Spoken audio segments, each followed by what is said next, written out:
Bismillahirrahmanirrahim. Assalamualaikum warahmatullahi wabarakatuh.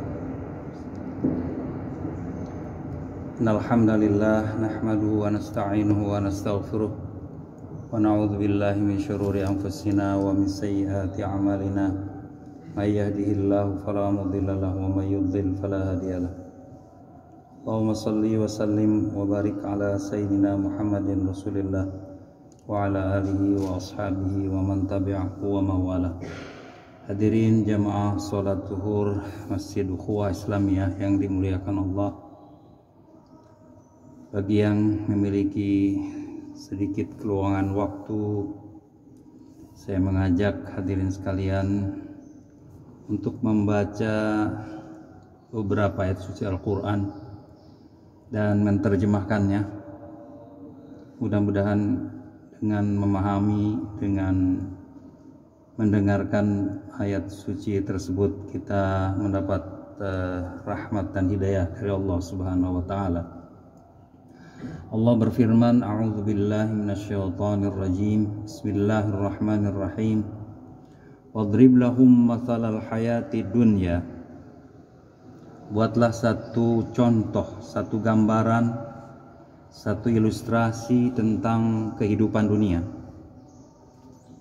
Hadirin yang dimuliakan Allah, Rasul Muhammad sallallahu alaihi wasallam diperintah untuk menyampaikan perumpamaan atau gambaran atau ilustrasi atau analogi tentang kehidupan dunia.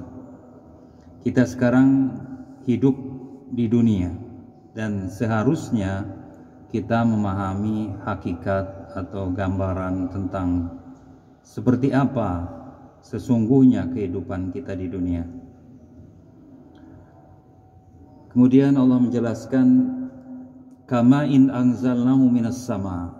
Kehidupan itu ibarat air yang turun dari langit, hujan yang turun dari langit. Fakhtalata bihi nabatul ard. Kemudian air itu diserap oleh tumbuh-tumbuhan yang ada di bumi, dan dengan air itu maka tumbuh-tumbuhan yang awalnya hanya sebiji kemudian jadi kecambah, jadi toge, kemudian tumbuh dan terus membesar. Setelah besar akhirnya tua, dan setelah tua akhirnya mati, kemudian kembali ke tanah menjadi debu. Hadirin yang dimuliakan Allah, itulah gambaran kehidupan di dunia seperti air yang turun dari langit. Fa asbaha hashiman tadruhu riyah. Kemudian menjadi kuning tumbuh-tumbuhan itu karena tua. Lihat pohon padi, lihat jagung, lihat pohon-pohon yang gampang diperhatikan karena umurnya pendek. Setelah selesai tugasnya maka akan busuk menjadi tanah kembali. Seperti itulah kehidupan kita yang sedang kita jalani ini. Mulai kita dari nutfah, kemudian kita dijadikan janin, lahir menjadi manusia, dan setelah dengan mengalami kemajuan pendidikan, kekayaan dan sebagainya, sehingga sangat membanggakan bagi siapa yang memperolehnya.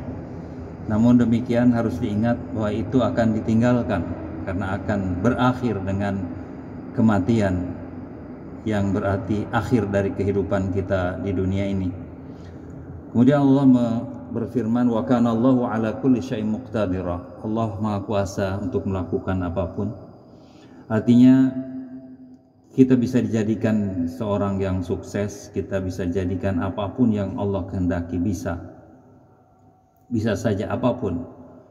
Jadi semua yang terjadi adalah tidak lepas dari kuasa dan ketentuan dari Allah Subhanahu wa taala. Ayat yang selanjutnya Allah berfirman, al-malu wal banuna zinatul hayati dunya. Harta, yang termasuk harta adalah ilmu, pangkat, status sosial, istri dan sebagainya. Wal banun, dan anak-anak adalah zinatul hayati dunya, hiasan pada saat kita hidup di dunia. Sebagai makhluk yang hidup di dunia, maka kita perlu hiasan. Kita perlu hiasan karena dengan hiasan itu kita akan tampak elegan, akan tampak berprestise dan lain sebagainya. Dengan demikian pada awal ayat ini menunjukkan bahwa kita harus memiliki sejauh apa yang kita mampu dan sejauh apa yang kita mau. Silakan untuk meraih apa yang Allah tebarkan di muka bumi ini. Namun Allah mengingatkan di ayat yang lain bahwa wabtaghi fima ataakallahu daral akhirah, jadikanlah karunia yang telah diberikan kepada kalian di dunia sebagai alat, sebagai sarana untuk memperoleh kehidupan yang bahagia di akhirat. Ayat kedua, ayat 46 dari surat Al-Kahfi ini juga menyatakan wal baqiyatus sholihatu khairun inda rabbika thawaban wa khairun amala, bahwa amal soleh itu sifatnya kekal dan amal soleh itu sesuatu yang paling baik yang ada di sisi Allah dan kelak yang paling kita inginkan, yang paling kita harapkan. Harta kekayaan yang miliaran kita akan tinggalkan ketika kita meninggal, jabatan akan kita serahkan, begitu juga anak istri tidak akan kita bawa, rumah kita tidak akan bawa. Salah satu yang kita tunggu, yang akan kita peroleh, akan kita raih adalah al-baqiyatus shalihat atau amal saleh yang akan berguna bagi kita setelah kita berakhir dari muka bumi ini.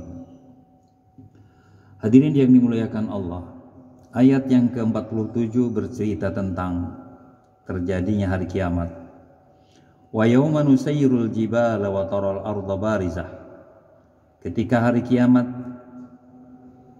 kami cabut gunung-gunung dan kalian akan melihat bumi itu rata dari ujung ke ujung. Tidak ada gunung lagi, tidak ada yang tinggi lagi, tidak ada bukit lagi. Maka menjadi rata. Pada saat itulah nanti manusia dibangunkan seperti tumbuhnya toge atau kecambah dari tanah dengan disiram air, maka kita akan tumbuh, dan setelah keluar dari tanah maka kita akan dikumpulkan. Yang Allah nyatakan di sini wa hasyarnahum falam nughadir minhum ahada.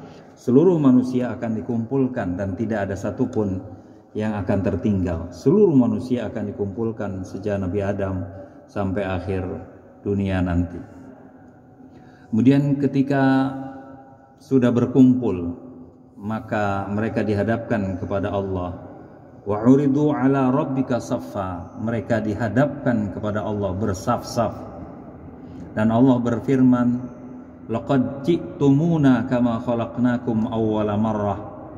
Kalian datang kepada kami seperti halnya kalian dulu diciptakan pertama kali. Ketika kita diciptakan, ketika kita lahir keluar dari perut ibu bunda kita sendiri. Dan nanti ketika menghadap Allah juga akan menghadap sendiri-sendiri. Tidak ada ayah, tidak ada ibu, tidak ada anak, tidak ada istri, tidak ada sahabat. Kita betul-betul akan menghadap sendirian untuk mempertanggungjawabkan segala sesuatu yang pernah kita perbuat selama kita hidup di dunia. Namun firman Allah menyatakan bal za'amtum allan naj'ala lakum mau'ida, tetapi kalian tidak percaya bahwa agenda ini, peristiwa ini akan terjadi, akan kami jadikan, akan kami agendakan. Dan seringkali atau jangan-jangan kita tidak yakin dengan peristiwa, dengan mahsyar ini, pengadilan ini. Sebagai buktinya adalah kita tidak pernah takut dengan momen kejadian pengadilan ini, dan kita tidak mempersiapkan untuk menghadapi peristiwa ini, pengadilan ini. Hadirin yang dimuliakan Allah, kalau kita memang percaya, beriman, maka sedikit atau banyak kita akan mempersiapkan detik-detik atau waktu-waktu di mana kita dihadapkan kepada Allah Subhanahu wa taala untuk dihisab, untuk diadili. Dan di antara yang menjadi pegangan bagi kita sekalian, jamaah sekalian, yang akan dihisab pertama kali nanti di akhirat, awwalu ma yuhasibu bil 'abdu yaumal qiyamah as-shalah. Yang akan dihisab pertama kali adalah salat. Kalau salatnya baik, maka yang lainnya akan baik. Oleh karena itu perkara salat harus kita tingkatkan pemahamannya, kemudian maknanya, esensi dari salat. Jadi jangan hanya melaksanakan salat, gerak, ruku, sujud dan sebagainya, tetapi dengan makna dan kekhusyuan dari salat itu harus kita tingkatkan dari hari ke hari, karena itu adalah merupakan parameter awal di mana kita akan bahagia atau tidak nanti di pengadilan akhirat. Kemudian pada ayat 48 Allah berfirman, bercerita tentang pengadilan di akhirat. Wa wudi'al kitab. Kemudian kitab itu diletakkan, dibagikan. Maka engkau melihat orang-orang yang durhaka, orang-orang kafir, orang-orang durhaka merasa takut atau ketakutan dengan isi kitab itu, dengan isi file itu, dengan isi rekaman itu. Dan mereka berkata, wa yaquluna ya wailatana, celaka kami. Karena dia sudah tahu siapa diberikan kitab di sebelah kanan maka akan dihisab dengan mudah dan akan bahagia, sementara kalau dikasih sebelah kiri belakang maka dia akan teriak karena dia pasti akan sengsara. Sebelum dibuka juga mereka akan sudah paham bahwa dia akan hidup sengsara atau akan hidup bahagia. Apalagi setelah dibukakan, dibacakan, ditayangkan, karena memang ada penayangan. Ala nafsihi basirah, bahwa kita harus melihat apa yang dicatatkan, apa yang direkamkan, apa yang ditayangkan di dalam file buku catatan amal kita. Mali hadzal kitab, buku apa ini? La yughadiru saghiratan wala kabiratan illa ahsaha. Yang baik yang kecil maupun yang besar semuanya ada, semuanya tercatat, semuanya ada nilainya, semua ada bobotnya, sehingga akan menentukan bobot yang mana yang paling banyak, yang paling berat. Apakah amal saleh, apa amal salah, apa amal buruk. Dan itulah siapa yang berat amal baiknya maka fahuwa fi 'isyatir radiyah, akan hidup dalam kebahagiaan. Tapi kalau yang berat adalah amal buruknya, fa ummuhu hawiyah, maka tujuan perjalanannya nanti ke hawiyah, ke neraka hawiyah. Hadirin yang dimuliakan, wala yadlimu rabbuka ahada, dan Rabbmu, Allah Rabbmu tidak pernah menzalimi apapun. Artinya tidak ada satu orang pun yang dizalimi. Semua yang diperoleh oleh kita, oleh manusia nanti di akhirat, semuanya adalah jazaan bima kanu ya'malun, sebagai balasan atas apa yang telah kita lakukan. Karena bagi orang yang durhaka, walau tara idzil mujrimuna nakisu ru'usihim 'inda rabbihim, bagi orang yang durhaka dia akan bertekuk lutut, menunduk di hadapan Allah nanti. Baru di situ menyesali, Rabbana absarna wa sami'na farji'na na'mal salihan inna muqinun. Ya Allah, kami sudah lihat bagaimana akibat dari perbuatan itu, kami sudah mendengarnya dan sekarang kami yakin.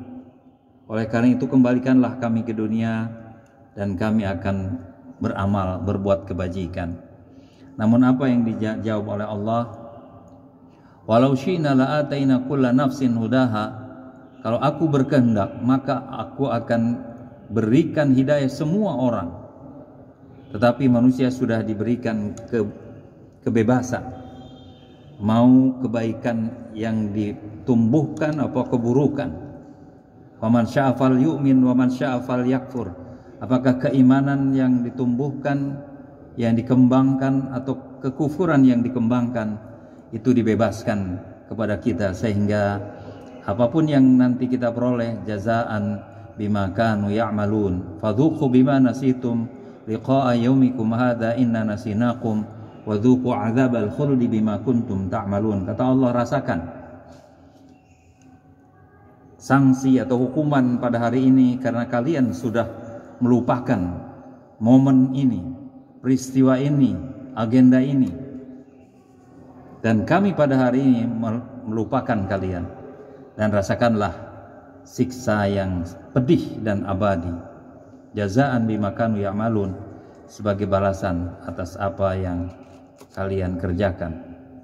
Hadirin yang dimuliakan Allah, sebagai kesimpulan dari beberapa ayat yang kita baca, yang pertama, kita harus paham betul apa hakikat Allah memberikan kehidupan di dunia. Dan yang kedua, kita harus diwajibkan untuk percaya, bahkan bukan sekedar percaya akan adanya hari akhirat, akan adanya hisab, akan adanya surga dan neraka. Sehingga bukan sekedar iman, tapi yuqinun, wabil akhirati yuqinun, yakin dengan hari akhirat. Dan kalau kita yakin, maka kita harus mempersiapkan untuk bertemu dengan hari-hari itu.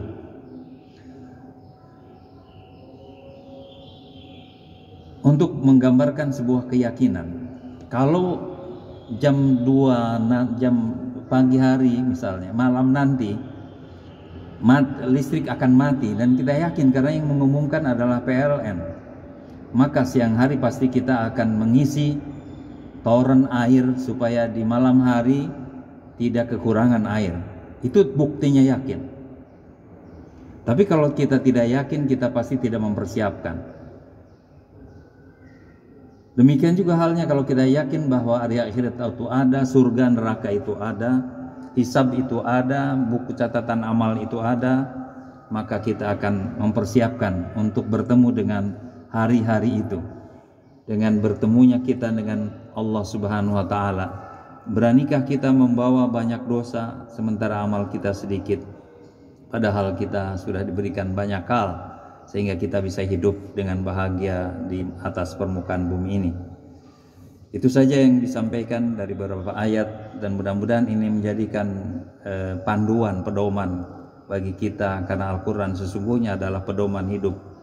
Ayat yang mana saja kita harus sadari, karena itu bekal yang akan ditanyakan nanti di kubur. Wa ma imamuka, siapa imammu, apa imammu, apa yang membimbingmu. Maka kalau kita tidak jadikan Al-Quran sebagai pedoman satu ayat pun, maka pasti kita tidak akan bisa menjawabnya. Hadirin yang dimuliakan, mari kita akhiri pertemuan ini dengan membaca kifaratul majlis. Subhanakallahumma bihamdika, asyhadu an la ilaha illa anta, astaghfiruka wa atubu ilaik. Assalamualaikum warahmatullahi wabarakatuh.